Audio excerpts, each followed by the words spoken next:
Going to call the regular meeting of the Bellflower City Council to order Monday, May 23rd, 2022 at 7 p.m. Roll call, please. Councilmember Hamada, Okay, here. Councilmember Coops, Here. Councilmember Sanchez, Here. Mayor Pro Tem Santinas, Here. Mayor Dutton, Here.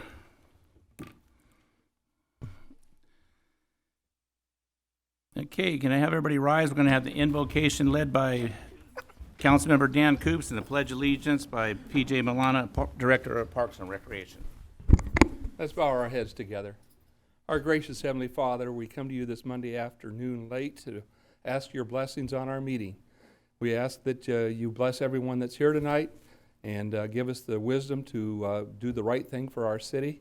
We also especially want to mention our public works people that are here tonight and all the great work they do for our city and making it always look good and keeping it safe. We also remember all our firefighters and sheriff's deputies in our city that also will always require our prayers to keep us safe and make us sure that when we sleep at night, everything's going to be good in the morning. Be with us as we continue to do the best we can to govern our great city of Bellflower. In His name we pray. Amen. Amen.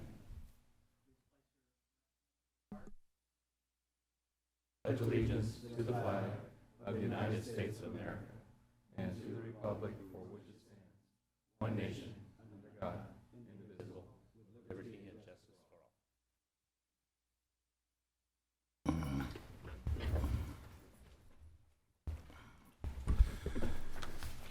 Okay. All right, City Council announcements. I'll start. The Parks and Recreation Department has released its 8-week lineup for the summer special events. The first Friday Night Flicks event will begin June 17th in the Town Center Plaza at 6:30 p.m. The first Summer Street Fest will be on June 23rd in downtown Bellflower, right on Bellflower Boulevard, between Flower Street and Main Street at 6:30 p.m. For more information on our special summer events, visit the city's website at www.bellflower.org. Or you can visit the city's Parks and Recreation summer brochure that just was released in the mail, and I believe everybody's at the residence got them in their mailbox. Mayor Pro Tem Sonny Santinas. Thank you, Mayor. Good evening, everyone. The Public Safety Department is sponsoring a Neighborhood Watch informational session tomorrow, Tuesday, May 24th at 6 p.m. via live Zoom webinar. Join the webinar to learn about the Neighborhood Watch program and the benefits of participating in this program. Neighborhood Watch is a crime prevention program that enlists the active participation of citizens in cooperation with law enforcement and municipal authorities. For many years, Neighborhood Watch has been a cornerstone of Bellflower's community policing program. For questions and to receive the Zoom webinar link, please call 562-925-0124 extension 2530 or email sramos, that's SRAMOS, @bellflower.org. That's all I have, Mr. Mayor.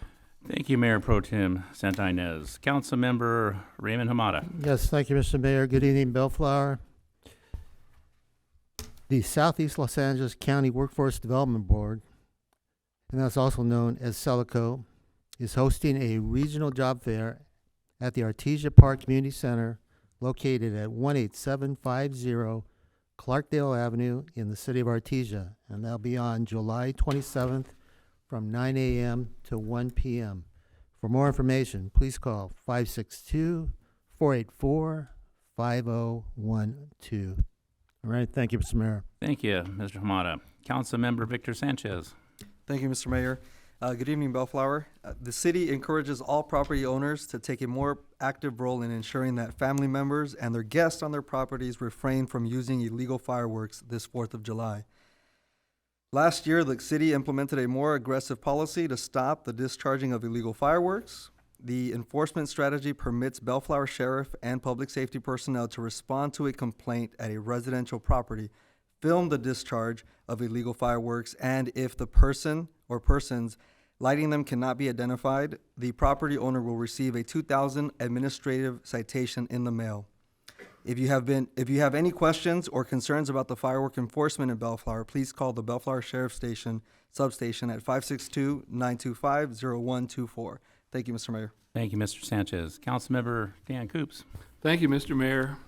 The Bellflower Chamber of Commerce invites businesses, service clubs, and the community to join their monthly morning mingle. It'll take place May 31st from 9 a.m. to 10 a.m. If you have any questions, more information is available with Bellflower Chamber of Commerce. They can be found at the phone number 562-867-1744. Thank you, Mr. Mayor. Thank you, Mr. Coops.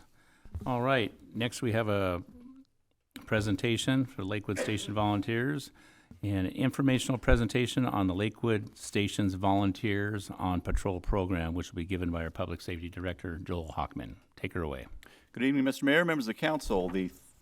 I guess the focus of this short presentation is really just to draw attention to the program here that's had some restrictions for the last couple of years with COVID, but in fact has been serving Bellflower since the 1990s.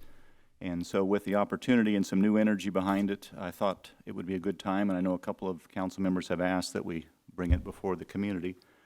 So that's what we're doing.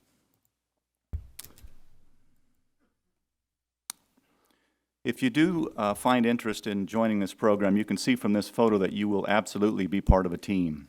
The Sheriff's Department does a good job of creating the infrastructure, the training, the support, the uniform look that indicates that this is a team that works together, works with the Sheriff's Department, works with the community, and there's good learning to be had, especially intergenerational, I would suggest.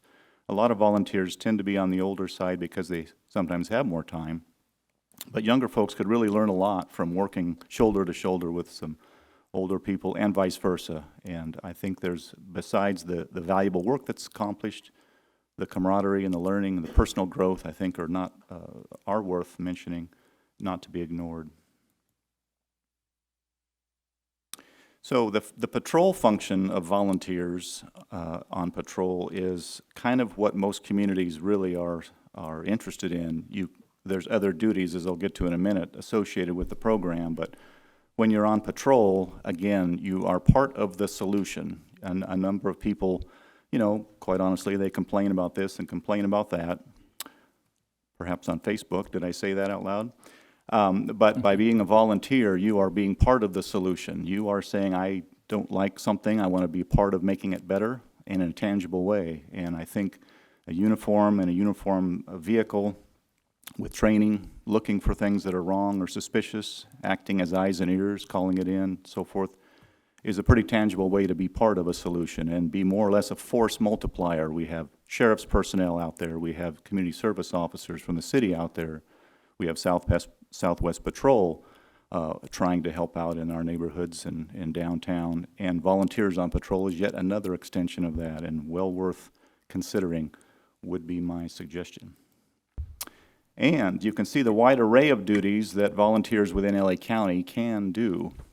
Now, this isn't just specific to Bellflower. For instance, arson watch. You know, we don't have a lot of vegetation. Arson watch is not so much of a function necessarily in this part of the county, but there are places further to the north where that's a real function and a real concern. But you can see conducting safety checks, checking on vacationers, checking their house to make sure it's secure, patrolling, looking for a child that might have wandered away, working special events, kind of the fun stuff, the happy stuff. Traffic control, if there's an accident, how valuable it is to have someone take the perimeter and direct the traffic so that the, expensive employees who are the only ones who can deal with taking the report and or interviewing the victims, they get to do that and don't have to worry about the perimeter. Again, extending the reach of the Sheriff's Department in a very tangible way. If you did have interest in such a thing as volunteering with the Sheriff's Department, hopefully in Bellflower, at least 18 years of age, you must live in the area here and pass a background check, you can imagine, and then the minimum amount they're asking for is about 10 hours a month. So once you are established, in order to remain active and good standing, 10 hours a month is the minimum that they're asking for, whether that's volunteering in the station, on patrol, wherever. And so as we think about in our own personal lives, you know, do we have 10 hours a month maybe that could be contributing to the betterment of the community? I would think the answer is yes in many cases. The training academy the sheriff's provides, 10 weeks, is not full-time 10 weeks, but it's weekends and evenings and so on. And you can see by that list of trainings that some of those things are just good to know personally, not just for the job, but good information, you know, to make yourself in a more confident position, maybe keep yourself from becoming a victim, maybe becoming a better driver. These are all the kinds of trainings that would serve you as an individual, not just for the duties that they're going to be asking you to perform. So again, value added would be my suggestion.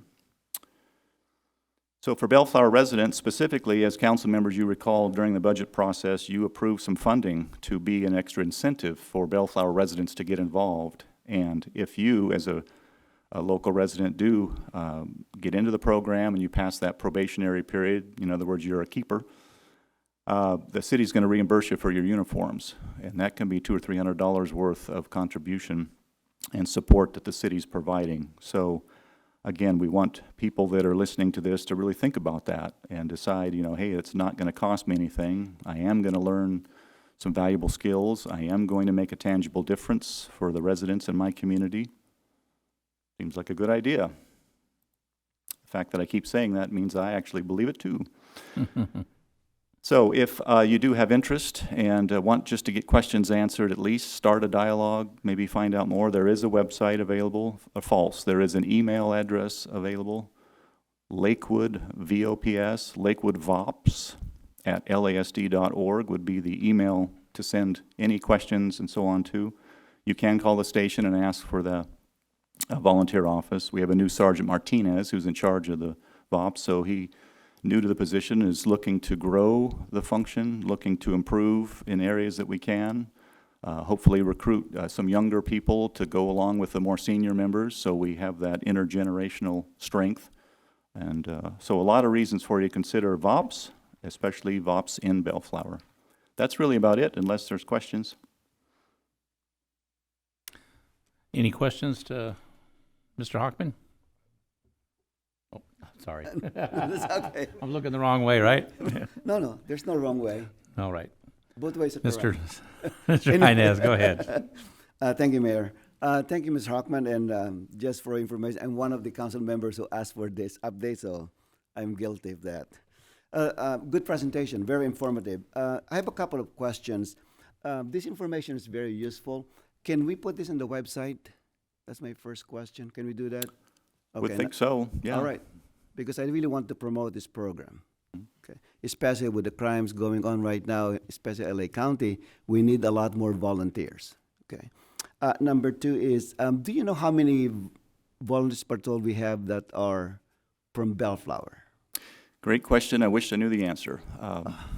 I don't. You I don't? know we've had some for many years, I mean decades, that I are know, still yeah. working in Bellflower. I don't have a number for you, but Okay. one of the advantages is even residents of other cities will be patrolling Bellflower too on occasion and vice versa. So we are not limited to just our own residents on the program because it is a Lakewood Station program serving the greater region. Right. But those from certain cities tend to favor their own, as, you know, well, they should.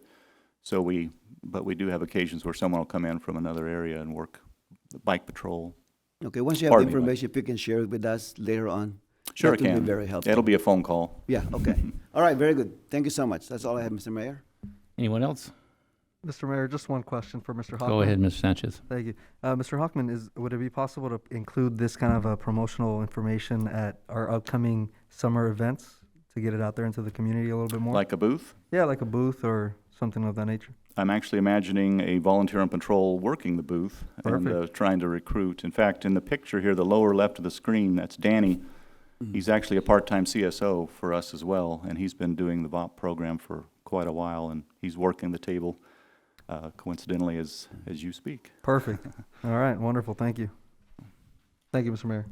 You're welcome. All right, great presentation. Thank you. All right.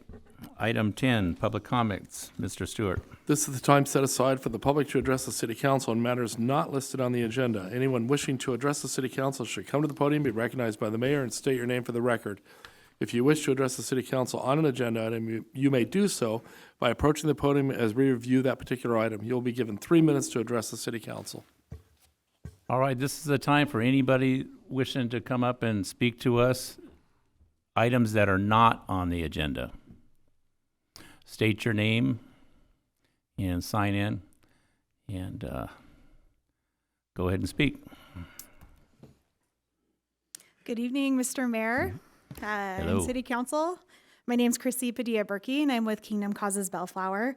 It's very good to be here in person after a couple years, although I liked the Zoom council meetings because I could put my kids to bed and listen at the same time, but it's good to be here. I'm here to give a quick update on two of the programs that the city has invested in the last 5+ years, and that's Good Soil Industries, which is our landscape social enterprise that hires and trains local folks who need a second chance, and also the Bellflower Homeless Prevention and Rapid Rehousing Program that provides rental assistance to Bellflower renters at risk of eviction. As many of you know, after a decade of faithful service, Jason Barnett has stepped down to run his own awesome business, Happy Cans. And we're so grateful for Jason and his truly dedicated service and heart for people who really need help in our community. I'm excited to announce that we do have a new director. His name is Mike Gilman. He's a Bellflower native who has experience running a family landscape business and is connected with the local church community here. Despite that transition, which was a huge one, we've had a year of growth at Good Soil. We're not even through a full year, but we've hired 29 individuals in the last 10 months, many of whom are homeless in our city, and many of them are staying at the New Hope Shelter. In fact, 3 guys from our current crew right now are staying and sleeping at the New Hope Shelter as we speak. We've been able to leverage the funding that we receive through the CDBG grant to provide 7,500 hours of paid on-the-job training. And that's over $112,000 in wages that go out to these guys and gals. And that's just in the last 10 months alone. This hard-earned money for our program participants, especially when there were so many pandemic-related unemployment resources that we had to compete with. Very, very proud of the crew, of the program as they choose to work, especially when the weather gets hot. And I feel like this type of program is so important in instilling that dignity and the stability that these people need when they're looking to get back on their feet. Real quickly, I also wanted to just give an update on our rental assistance program. I think this is going to be the first year that we run out of rental assistance before the year is up. We've assisted 33 households with rental assistance or move-in assistance, and the goal is keeping families in their homes, not letting them fall out onto the streets. We know that families often fall behind in rent due to medical debt, the loss of a loved one, or divorce. That's been a big issue. And it's much easier and it's way more affordable for the community at large to help these neighbors stay housed as opposed to letting them become homeless on our streets here in Bellflower. Very grateful for the city and your partnership with both of these programs. There was a lot of forward thinking that you guys did years ago with these, and other cities have modeled it since then. There's more to share. There's some really cool stuff. We're collaborating with Olive Crest to try to recruit some new families for foster care, things like that. I'll come back and give you guys updates on that. I'm here for questions if you guys need later. Thank you. Thank you. Anybody else wishing to speak? Now's your turn.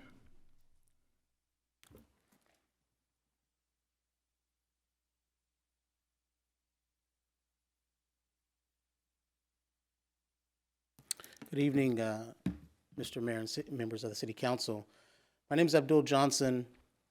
I'm here representing AFSCME, District Council 36, and the local members here with Public Works. The state auditor recently released a ranking of all the cities and their financial status. Some of those cities were the worst financial status or situation and found a way to give to their public works department and their employees who helped them throughout the pandemic. I think what we're here tonight, we've already submitted our request to bargain with the city, so we're just asking for your support throughout the process. And basically what we're asking for is fairness. As you all know, Caltrans stopped picking up large items during the pandemic, and your Public Works Department continued to put themselves at a heightened level of risk to serve the members of this community. So at this point, I'm going to go ahead and yield the rest of my time to President William Zamora, who will come up to speak more during public comment. Thank you.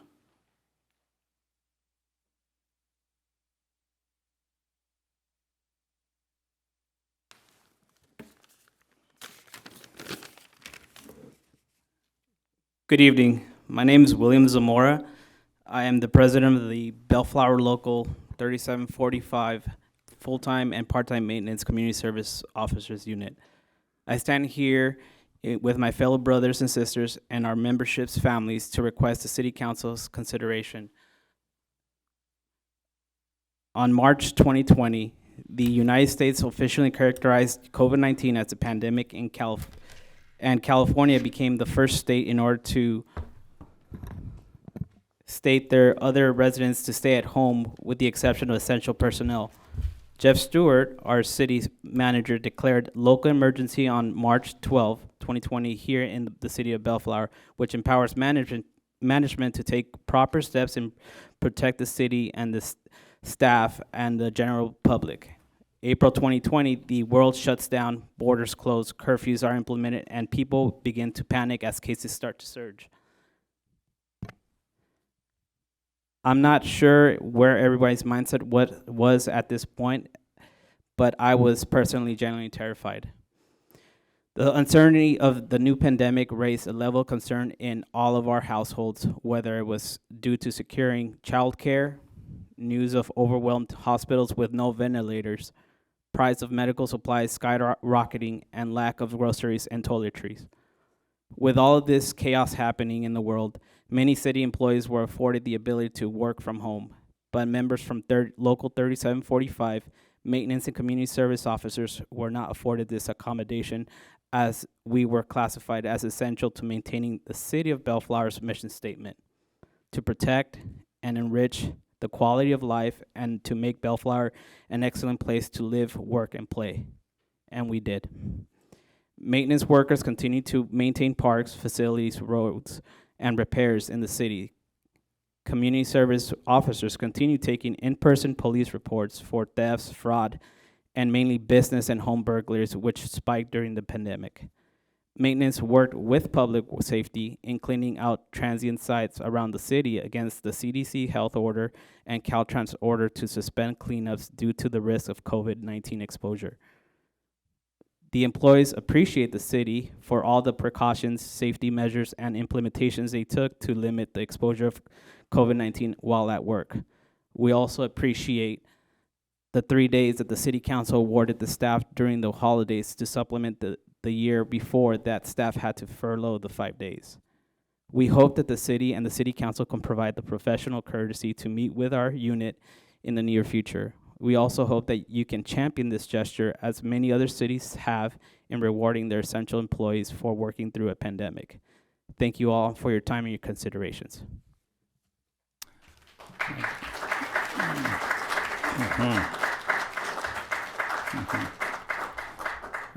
So that was a thank you for the $113,000 we spent for the 3 days. You're welcome. Nonetheless, sir. You're Thank welcome.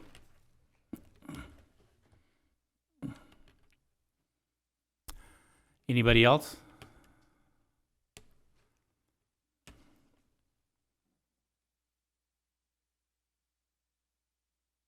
Mayor, council members, ladies and gentlemen, my name is John Butts. I'm a resident here, and I've got a couple items I want to bring up. I don't believe in this 3-minute thing. It should go away to begin with, because I've been out for 2 years, and it takes more than 3 minutes to talk about it. You've got a Dunkin' Donuts that just opened up here on Bellflower Boulevard, just north of the freeway, the ramp. You've got 11, 12 tenants in there, little shops. There ain't no parking. There ain't no parking for the people working there. There ain't no parking to go in there. I've gone in there a couple of times, and they have to drive back out and keep going around in circles. Because you get a couple places where they hang out at. The one place is that Dream Burner, which is nothing but one of those pipe shops, or whatever you want to call those, smoke shops. They're hanging out there, and then there's another little restaurant. They're sitting there shooting the bull. So you can't even stop and park and go in the damn stores. I think it's pathetic. And nobody patrols it, nobody does nothing about it. Because I talked to the lady in the Dunkin' Donuts, and I told her I was going to come down here and raise hell with you people about it. Because she's scared to death to do it. Well, the other thing is you take taco nozzles. I don't know whoever issued the okay to double park in the street and everything, where you're blocking traffic in order to get in that damn place.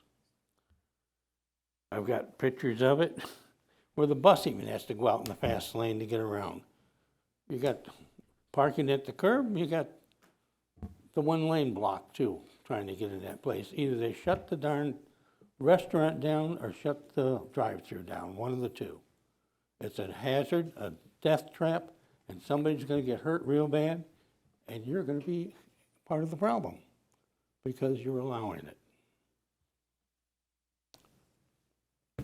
This doesn't do anything. The public safety people, they just drive on by for what they're paid. They're a joke. Then the other thing I want to bring up also is the homeless in this town. We're getting more homeless in this town than we've ever had. I think they're importing them from Downey, Paramount, and the rest of the places. They put them on the bus and send them back the other way. But the homeless aren't being picked up. They're not being harassed. Sheriff's Department ain't doing nothing about it. I don't blame them. They don't want to put them in the car and end up with a pig pen in there. But the homeless is way out of control here. And it's letting it happen. The sheriff's letting it happen. I thought he was supposed to be harassing them and getting them to move on. I don't see it happening at all. And the other thing is this 3-minute thing. We'll wrap it up because you're out of time. I'm out of time. I'm out of time, and you're in violation of my civil rights by putting this on, this 3-minute thing. I've been abused by this over the years by part of the city council members that were here, and it looks like it's going right back to the same crap. Something might happen about it. Thank you, John. Anybody else wishing to speak? Not seeing anything. Item 13A. Mr. Stewart? This is consideration of possible action to adopt resolution number 20-19, a resolution to record a nuisance abatement lien to recover abatement costs for the property located at 9021 Somerset Avenue. And who's making? Mr. Campbell to make the presentation on this item.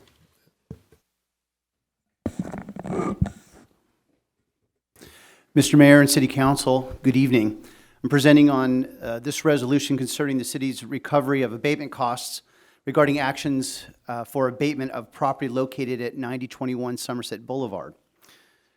9021 Somerset Boulevard is a vacant lot, approximately 16,500 square feet in size, located in the city of Bellflower in a semi-industrial area. As you know, Bellflower Municipal Code Chapter 8.40 requires that vacant lots be maintained according to certain aesthetic standards.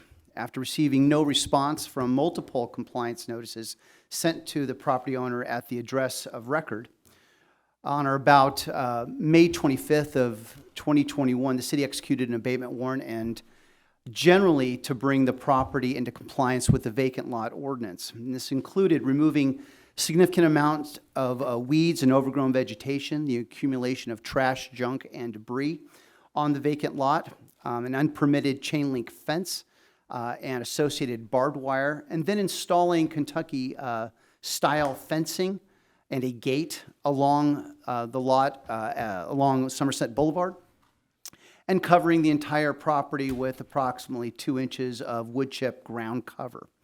The total cost of the abatement-related expenses, which includes code enforcement costs, city attorney costs, but primarily contractor labor and material costs, came to a total of $33,440.14. A breakdown of these costs is included as an exhibit to the resolution and the staff report presented to you. Just a quick note on the contractor costs. It should be noted that the work was performed at prevailing wage costs and that material supplies were subject to serious supply chain issues at that time, including and especially the fencing materials. So Resolution 2219 seeks to recover the city's abatement costs by authorizing a nuisance abatement lien pursuant to Bellflower Municipal Code Section 8.36.200. This is distinct from the usual course of a property tax, a special tax assessment, which is usually imposed to recover these kinds of costs. In those tax assessments, they become immediately due with property tax payments. An abatement lien is recorded with the property and becomes due when there's a title change on the property, usually in the form of when the property is either sold or financed. So when the city would collect these abatement costs according to the lien, could be immediately or could be many years in the future. With that, I am available to answer any questions that you may have on this. Any questions to Mr. Campen? About on my right. I'll go. Okay. Tim, just a quick one. Thinking historically, some in past cases, track record, so to speak. We've done both that I'm aware of, and it's pretty much set. Have any of those cases been negotiated, so to speak, or is it cut and dry? It's compliance with the code. There's timelines to respond, and there could be court dates and so on. There hasn't been any deviation from just here's the amount because this is what we've incurred, be it staff time, city attorney time, contractor time, and materials. Councilmember Hamada, thank you for your question.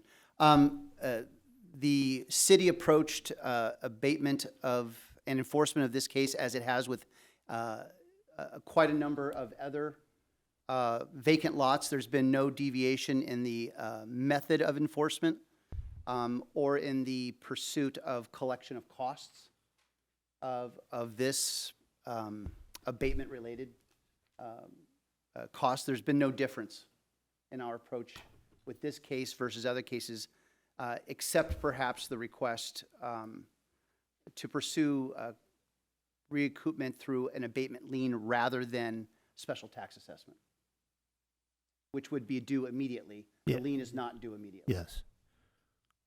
What was the timeline to provide in writing in response to a letter from your office? Was it 10 days? I'm trying to remember the period. A notice of abatement cost was provided on December 10 of 2021. Okay. According to the municipal code, there's then 10 days to provide a written contest of the listed abatement costs. Was there any comment to you why that didn't occur? To my knowledge, I do not believe any written contest of the abatement cost was received by the city. Why that was not done, I don't know. All right. Okay, thank you, Tim. Thank you, Mr. Mayor. Thank you. No, you good? Mr. Mayor, just one question from my end. Go ahead, Victor. Tim, first off, thank you for the presentation. Can you walk us through your office efforts to communicate with the said property owner? So in this case, there were a total of 4 notices sent to the property owner's registered address. This would be the registered address to the property as registered with the county recorder's office. There were, an initial notice was sent shortly after the passage of the vacant lot ordinance, around July of 2019. And that was a notice that was sent to essentially all vacant lot owners in the city, notifying vacant lot owners of the new requirements for maintenance of vacant lots in the city. After that, there were 3 particular notices violation, including one in December of 2020, which was a final notice and intent to abate with city personnel that was sent to the property owner, notifying the property owner that if the property was not brought into compliance, that the city was reserving the right to use city personnel and city resources to do so. That finally happened in May of 2021 after receiving absolutely no response of any kind from the property owner. So for the record, it states, so it's almost 2 years of attempts or communication attempts before we actually go ahead and do the abatement ourselves, correct? Yes, there was 18 months of attempts to gain compliance, and it was almost 2 years before the city finally took action. Okay, thank you. Thank you for that. Appreciate it. Thank you, Mr. Mayor. Just wanted to get that on the record. Thank you. Mr. Cameron, how long has that lot been vacant? To my knowledge, in excess of 10 years. Yeah, that's what I have in my ears. And does our ordinance say it's supposed to be landscaped in the public area, public right-of-way? Yes, in my presentation, I said that the city generally brought the property into compliance, Right. but it is not into full compliance. So we There's only landscaping. went halfway or just short of getting it finished. Remaining would be required landscaping on the outside of the fence Right. area facing Somerset Boulevard. In my written communications with the property owner, which were established in late November of last year, in multiple written correspondence, I have expressed to the property owner that landscaping requirement remains, and that ongoing maintenance of the property must be conducted Continued. to date. Got it. Okay, that's what I just want to make sure that the property owner was aware of the landscaping that needed to make the property fully comply with the ordinance. Mr. Mayor, members of the council, if I may Yes. just tag team on Mr. Campton's comments. You should have received at the dais supplemental materials that were received by the city attorney's office today from the property owner. And one last thing, if I could ask that the city council place any speakers on this item under oath, as it may result in a future court proceeding. All right, we done with questions? All right, at this time, we'll take public comments. Anybody in the audience wishing to speak on this item, come forward, and we will have to swear you in. Good evening, Mr. Mayor. Good All right. evening, Council.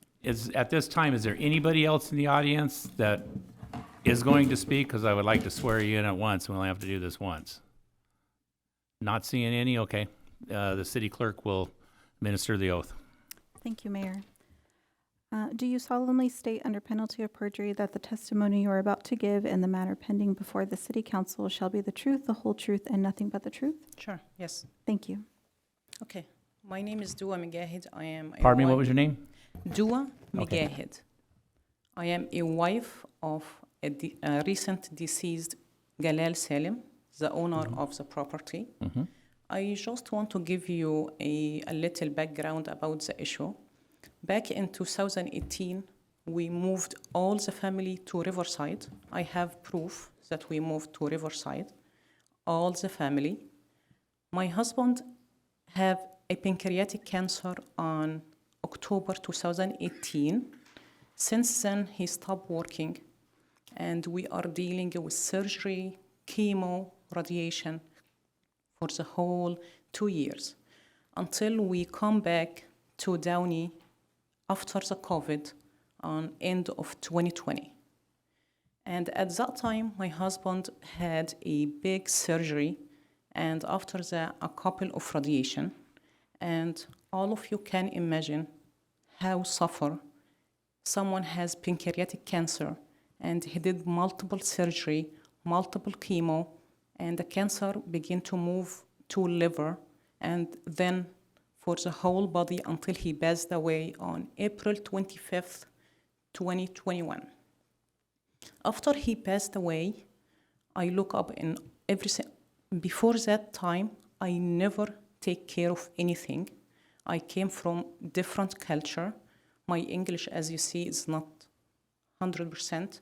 So I am stay home with my 4 kids here, take care of them. My husband did everything. My husband was a pediatrician. He was a doctor. So after he passed away, I have to handle everything by myself. I found a city envelope from the city. So I brought this envelope to the city. I met, I believe, Mr. David, and he referred me to Mr. Tim to take care of this issue. And I was shocked that I have to pay $33,000 for cleaning the property. And I want to let you know that the property was flat. Only thing on the property was weeds. And the fence, you charge me the fence, the only fence, it's fine white fence. It's 2-tier. It's 144 feet plus the gate. I make some comparison from internet. I brought everything with me. I sent everything to Mr. Tim before. And the material will never exceed $2,500. Let's say the same as labor. So the fence will no way exceed $5,000. And then the wooden chip, I sent Mr. Tim a comparison as well. You can imagine they charge me almost $12,000 for the wood chip on the lot. And then they charge me $8,900 something for clear and grub. I don't know what is this, but as I told you, the lot was flat. And I am here, I'm willing to solve this problem as soon as we can. I'm willing to pay. At the beginning, I put an counter offer to Mr. Tim, $9,000. He declined. And then I received a letter that I put 2 in counter offer. The first one was $9,000 and second one $10,000, which has never happened. I never offered $10,000. Now I'm offering $15,000 to finish this problem. And I hope you put in consideration for my household income. All the income was driven from my husband. Once he passed away, everything is done. I sent Mr. Tim today a copy of my taxes, and including in 2021 taxes, I have a W-2 for my husband for the 4 years because he was a pediatrician. After he had a cancer, the hospital still pay him. And he received $39,000 as his W-2, so we minus this amount from the tax this year. Plus, I received a 1099 miscellaneous for $21,000 for death benefit for him. So I sent all my expenses right now for my 4 kids. I have 2 kids in college. My first one, he going to a college in Sacramento. His tuition per month is $4,100. I attach this document. My second one go to UCI. Yeah, we have all those numbers up here in the Yes. paper. We all have those. We've all seen those. Yes, I hope I hope you consider my situation and my last hard year for my family, and I am willing to fix this problem, and I'm willing to pay. The reason I don't want to lien, this property is for my kids. So your intention is saving the property for the family? For my kids, yes. Okay. So I don't want to pay Yeah. to make lien. At the same time, I don't want to make payment for long time. I have enough payment to deal with. Well, if it's decided here tonight, it's going to be a lien on the property and no monies is going to be changing until it's sold. Whoever would down the road, it could, you know, Yes, I understand. 20, 30 years later, if it's sold, and then the city gets its money back. I prefer to solve this problem as soon as possible, and I offered week 15,000 and one payment. If we decide to make it a little bit more, I will make it. I will pay 15,000 one time, and I have to. If you decide to consider my situation and my family situation and accept to fix this problem, right now I can pay 15,000, and if you want to hire this amount, I can make it in another one payment, but after like 1, 2, or. Well, we're going to decide here tonight, but I think, you know, that the city has paid $33,000 and change already, so we can't just give away taxpayers' money. Yes, I understand, but the job is done in this property.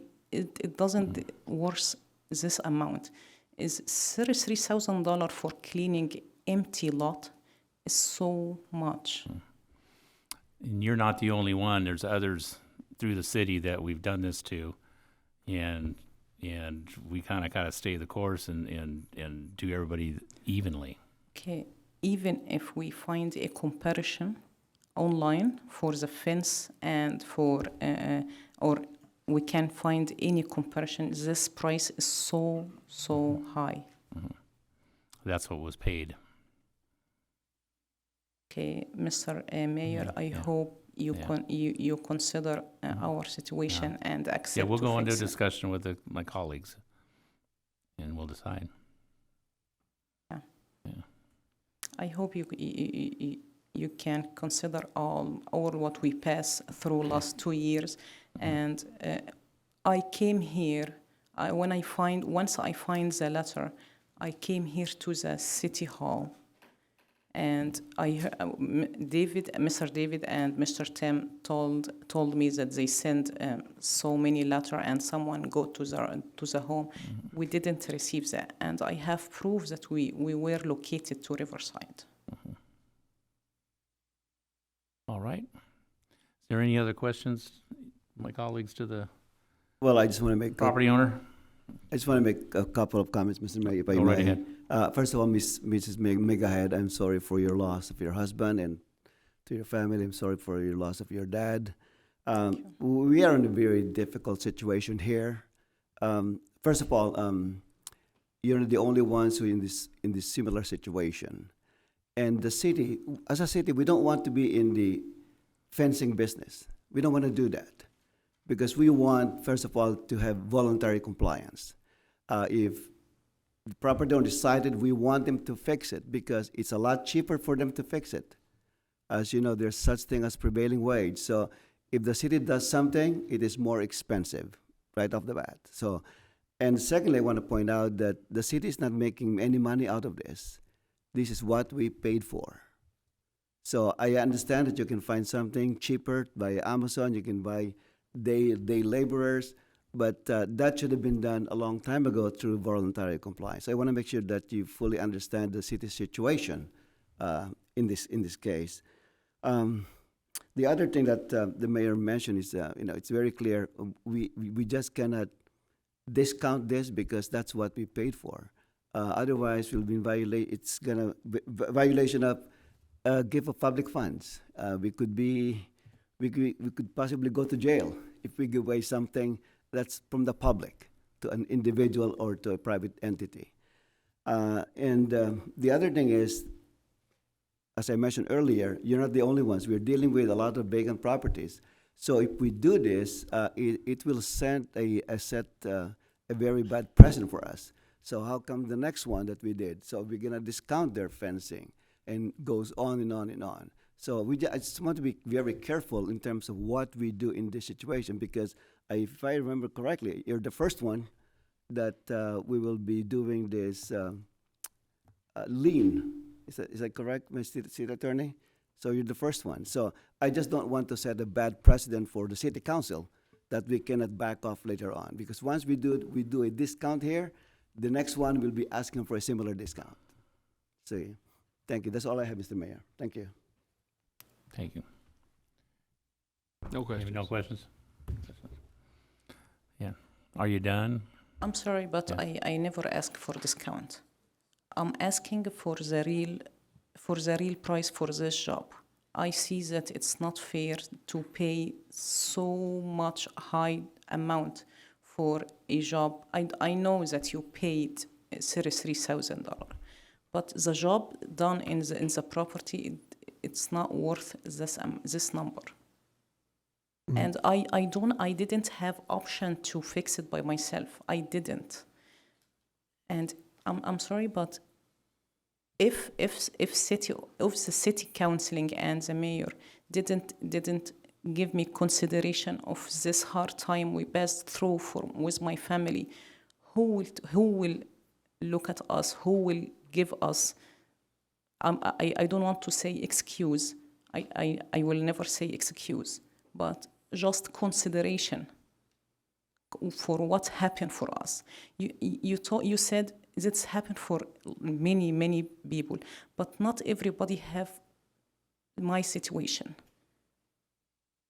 I hope you understand how hard that 2 years bath on us, for my husband suffering until passed away.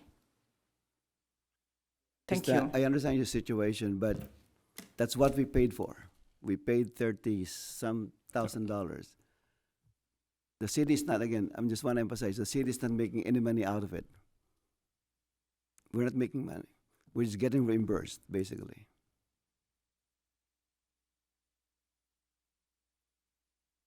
I try to do my best to fix this problem as soon as we can. I need to remove the stress from me and for my family, and the decision for you.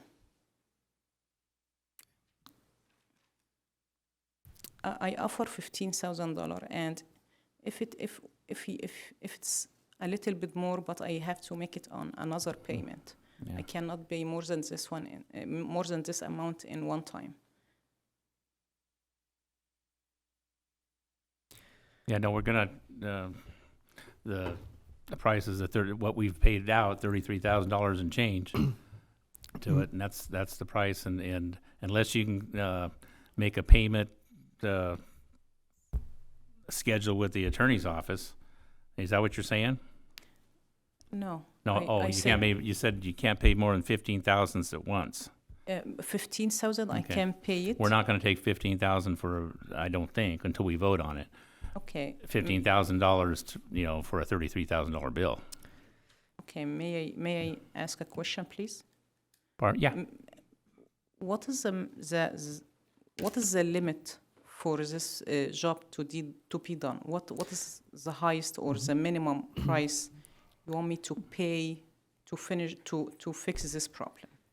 Mr. Mayor, 30, whatever the bill is. What's, Mr.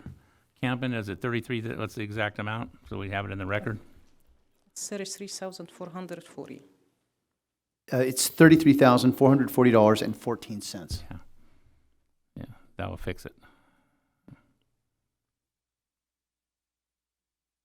Mr. Sanchez? Yes, Mr. Mayor. I was hoping to see if maybe staff could maybe provide a clear definition of prevailing wage and what's triggering the price difference between the quotes or what she's looking online and between what we pay whenever we're involved in any project, not just this project in particular. I think there's a bit of a misunderstanding on the prevailing wage.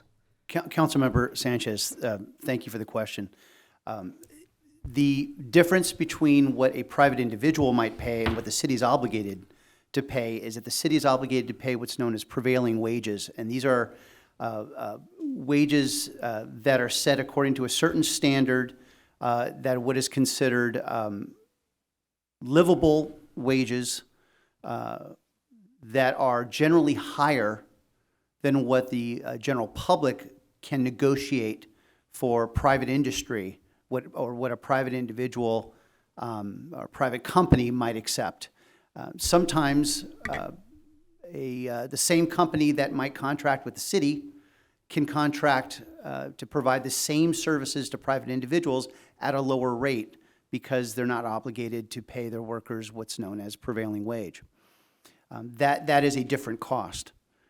In addition, and what may not be reflected entirely in the invoices provided by the city's contractor, is the fully loaded costs of doing the work.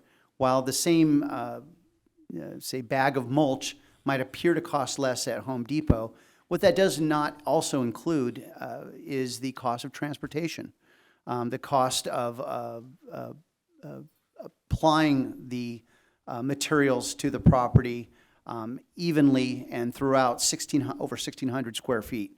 And there is a real cost to that, and the labor costs, again, at prevailing wages. And so and in particular, in this case, the fencing materials at the time included, were on back order. It was almost impossible to get. And the reason we actually were able to do this is because we had procured a certain amount of fencing material for a number of jobs we were doing at the time. One of the jobs that we procured fencing materials for was not needed. We had some extra fencing materials, but the fencing materials were elevated. They may still be elevated this time, but they were elevated at the time due to supply chain issues. So these were the costs to the city. I would say that other than the prevailing wage for the labor costs, the costs were commensurate with anything anyone would find generally as far as material costs at the time.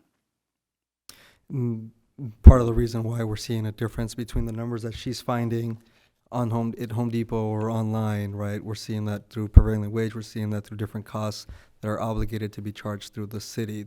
That's why we would prefer, I think, like Council or Mayor Pro Tem Sunny Ness mentioned earlier, we would prefer that the citizens would comply on their own and handle it beforehand. And I understand, and I completely hear your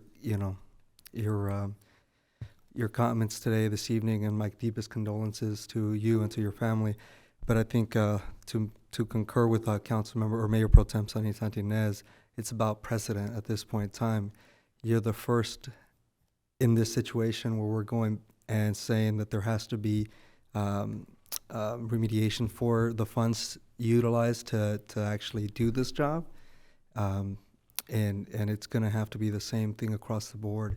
Uniformity, unfortunately, and all the circumstances aside, it's uniformity. I think that's what we're hearing from my colleagues. So I just wanted you to hear what triggers the difference price between private and the city. Anytime the city or any government does the job, there's always going to be a higher increase in cost, no matter what the project is, and that's just the law. Okay, I understand if you increase the amount by 1,000, 2,000, 3,000, but not double. Not double.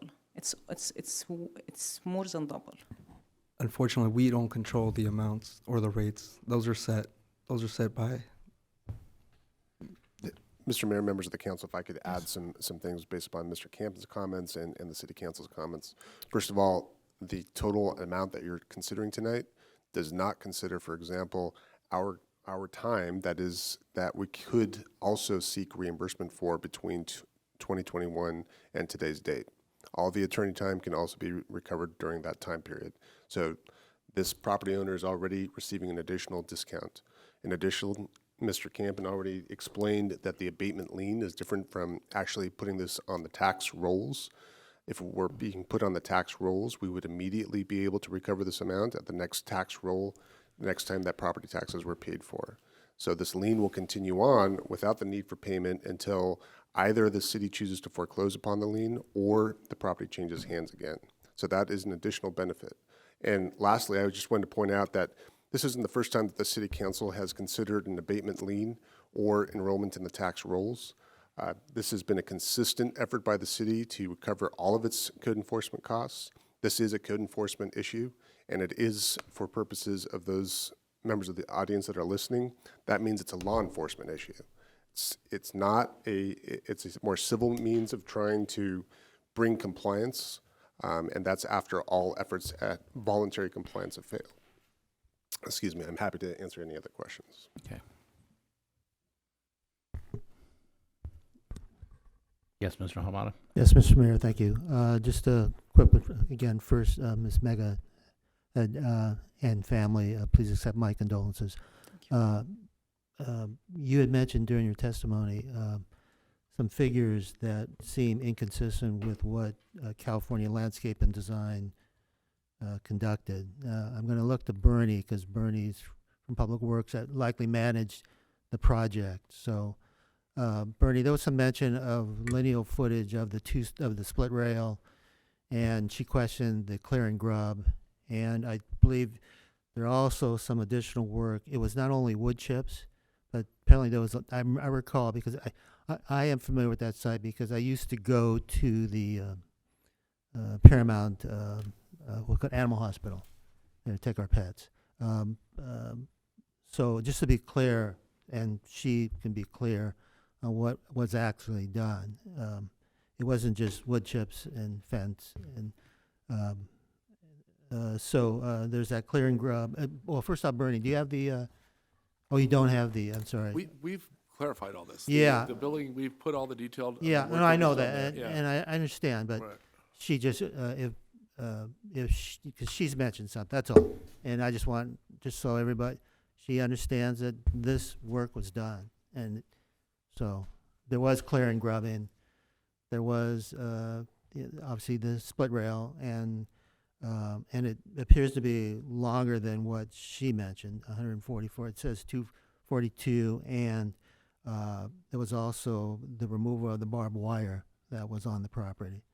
So I just want to point that out, just to make sure that that's also on the record. We have it in front of us. So if that's all confirmed, then there was definitely more work done, and than what you believe, just what you see or what you thought.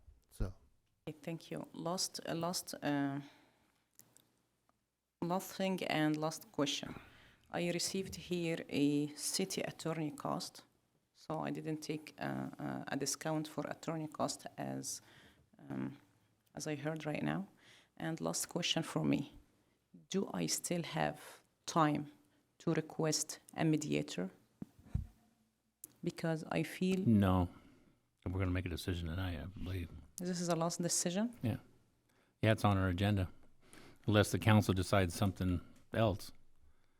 We're going to go into discussion when we're done here, and then whatever happens, we're either going to make a decision or do something. This is it. Thank you. Okay.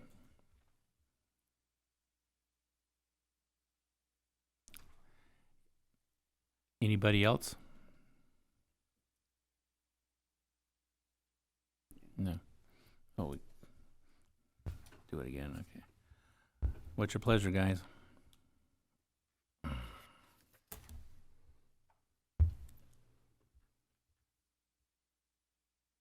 I believe what we're offering is the fairest way to go. She's not going to have to pay any money at this point in time.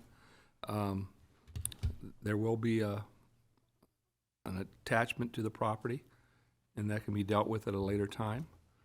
But her life will not change right now. We're not going to ask to put her meager finances in jeopardy. We're willing to work with her. We're not going to put it on the tax rolls, because then it would be on our tax bill and she'd have to pay it right away. But I think that we've tried to be as fair as possible, being sensitive to her situation. But I do not wish to make a discount or change the rules, because we need to be consistent with whoever comes in front of us. And she does have a situation that is very trying, and we're all sympathetic to it, but we need to be able to be consistent with our decisions, and the monies that we're asking for were not a public gift to any one individual. what I have to say. I didn't have any questions, but I just thought I'd tell you my viewpoint on this. Okay. I've got a question to the city attorney. In our staff report, it does have city's attorney's cost, and that is not included into the $33,000. Is that correct? No, it is included. Oh, it is included. But my point was that Mr. Campen has been dealing extensively with this property owner since 2021. Oh, okay. None this of is those this- costs okay, are 'cause reflected in that's that. what the property owner showed. She went like this, what about this? And, yeah, okay. Yeah, all of the. So there's that's over and included. above this. Correct. It amounts Okay. to about 1,600 and change. Yeah, this is for our 1680, costs. yeah.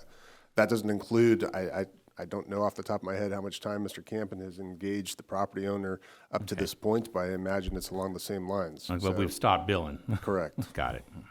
Okay, that's what it was. Okay. That's where I was confused. Okay.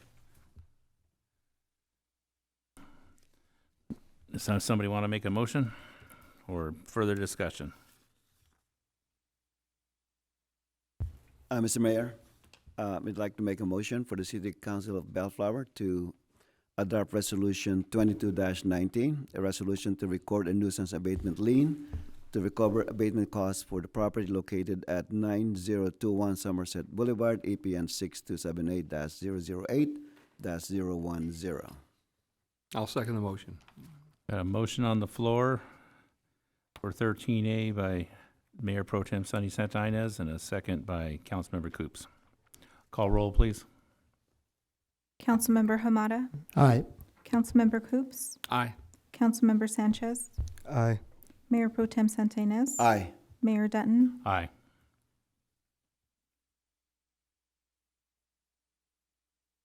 Okay. Item 14, which we're down to this consent calendar. Is there any items that need to be pulled or anything with a recusal? I'll pull item F, 14F, Mr. Mayor. Victor, 14F pulled. And Mr. Mayor, 14G, I have a property located near Sims Park, so I won't be participating in that. That's 14G? Correct. Okay. And I'm also conflicted out on 14H due to property within that location. Anyone else? Mr. Mayor, I'd like to pull item 14G for a quick question and possibly comment. Okay, is that it, guys? All right. Mr. Coops, we're going to be talking about, let's talk about 14G, get that out of the way. You want me So out of you the have- room? Yeah, you got to go hide. Okay. I think Sonny did that on purpose. Sorry. No, He just heard a that's quick- what you did. He said, I would make Yeah, you leave the room. don't go too far, okay? Mr. Rodriguez, can you explain, as I kind of forewarned you earlier, this may be a good news or whatever. This is regarding the water recapture project for Sims Park, and I was just kind of, it piqued my interest regarding this statement that was made here about the use of the water that's going to be captured, stormwater and urban runoff captured by the underground reservoir will be used to supplement the irrigation needs of Mayfair Park in Lakewood. So it kind of piqued my attention. So because my understanding is this project, we are required to capture 60 acre foot of water eventually in so many years, right? And we're Correct. The we're city working as a towards whole. that with the Carruthers project and now with Sims Park project. I think that will give us a head start in terms of completing meeting that requirements. So, question is, the water that's going to be used by Lakewood. I'm glad that they're going to be utilizing our water. Will that be counted towards our requirement? Yes, it will. So we will be credited with about 28 acre feet of capture and treatment. The water, after being treated, then can be released to the city of Lakewood's Mayfair project. So think of this as a regional treatment train. So including the 9 acre feet at Carruthers, like you mentioned, this will give us a total of 37 acre feet, well on their way to achieving the 60. So we will need about 23 acre feet more. So to answer your question, yes, we will get full credit for actually 28 acre feet of capture and treatment. Oh, good. So I'm assuming that, and maybe you can confirm this, is the reason why we're letting them use our water is because it's extra water for us. Otherwise, we would have used it. That is correct. That as part of this project, we are also looking to redo our fields with artificial turf. So there's going to be less demand for irrigation at Sims Park after if we are fortunate to successfully complete this project. Okay, very good. That's good to hear. And I'd like our residents to hear that we're providing some water to Lakewood. Yes, sir. All right, very good. Thank you. You're welcome. Okay.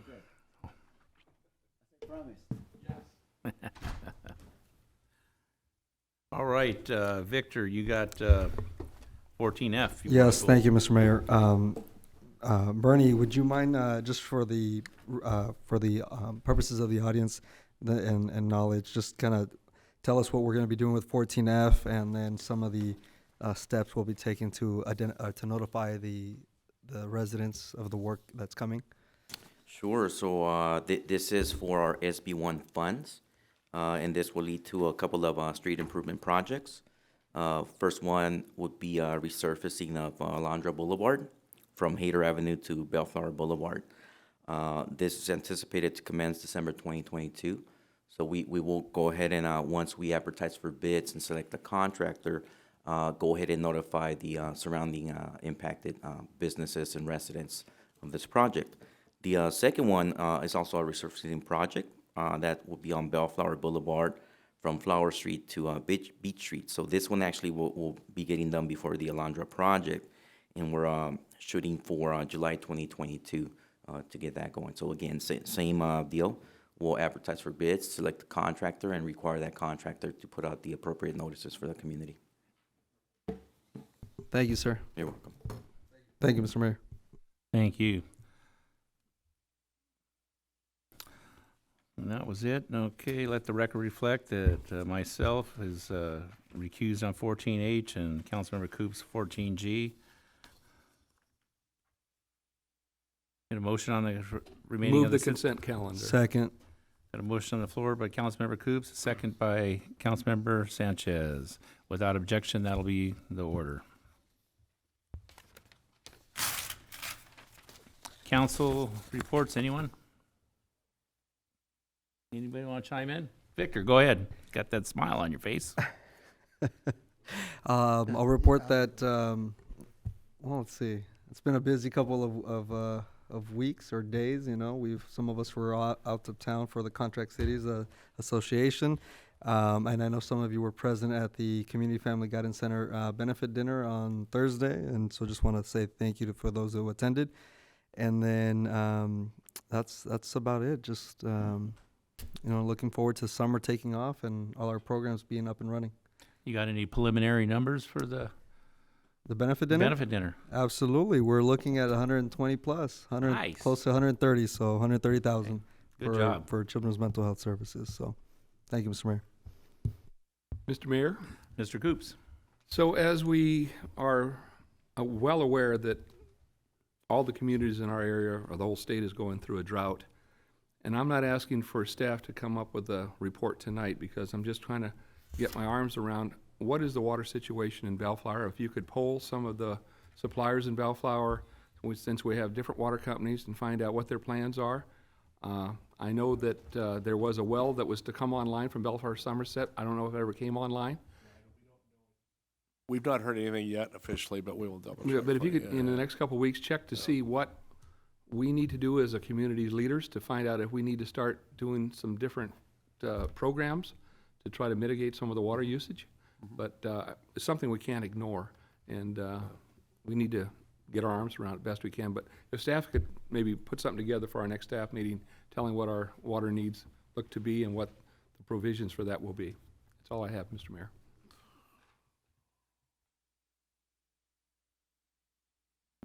Well, I think showers once a week on Tremont. I just run through the You wanna sprinklers. increase Yeah. Mr. Hamadi, you got anything? Yes, thank you, Mr. Mayor. Again, it was mentioned the Contract Cities Association. On behalf of the Executive Board of the Contract Cities, again, I want to extend, thank yous to my colleagues and staff for being there. I believe it was a great event. There's some great seminars. Thank you to the mayor pro tem leading one. Good prayer. Don't forget his prayer. Oh yes, Yes, prayer. Yeah, he, And the off and the script pledge. too, and that's what, and the pledge. I was waiting for God Bless America too, but Next year. No, next year. All right. Again, we're looking.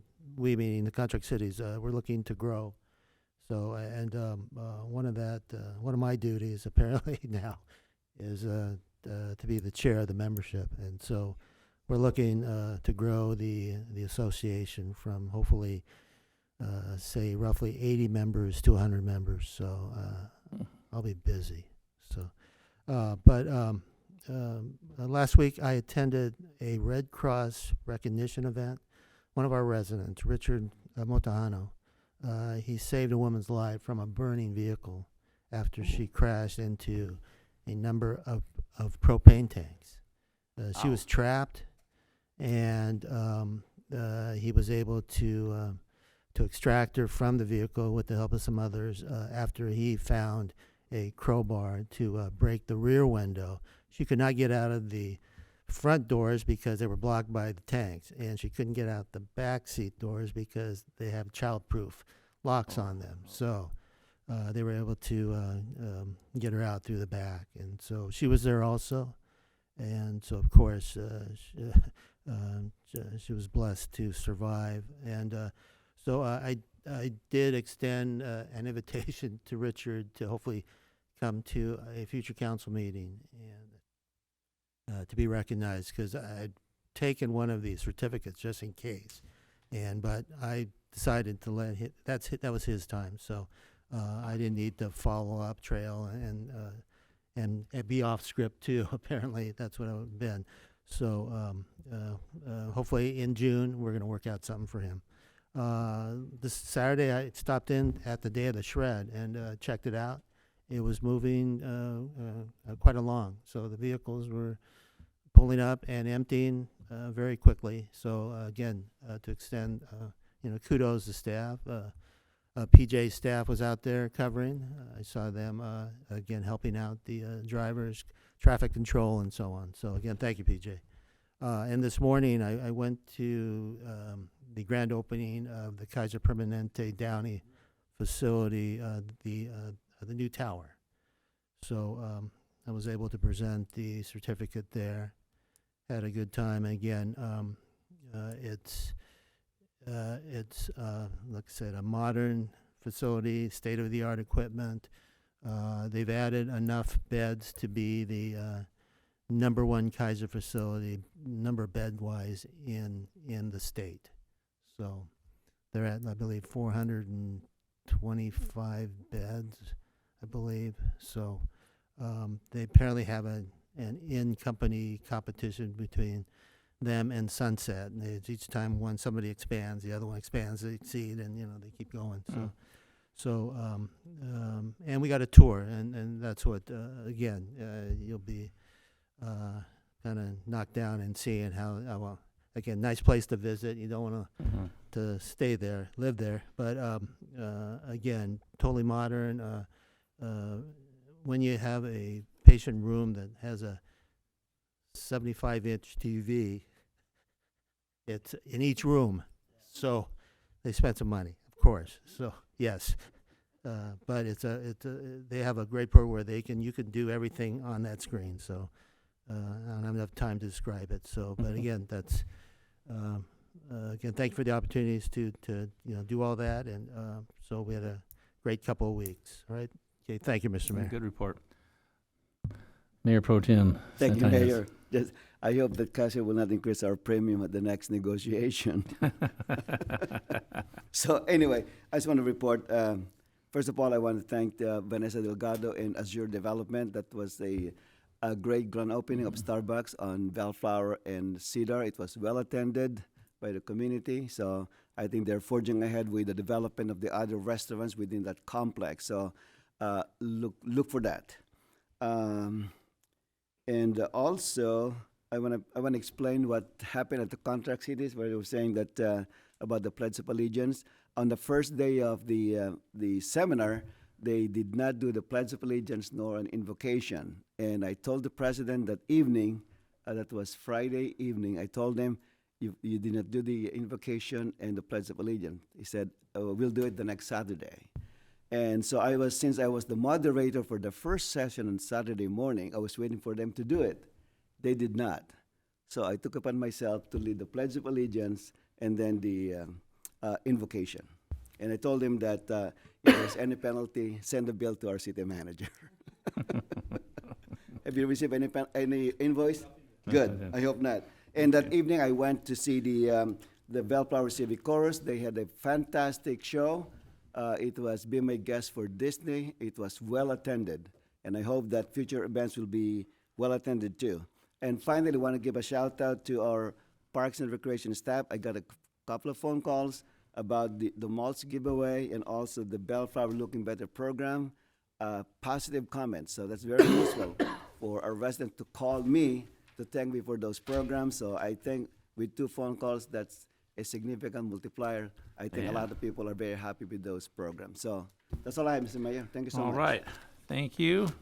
I think that wraps it up here tonight. I don't have nothing to add, so I'll call for adjournment at 8:26.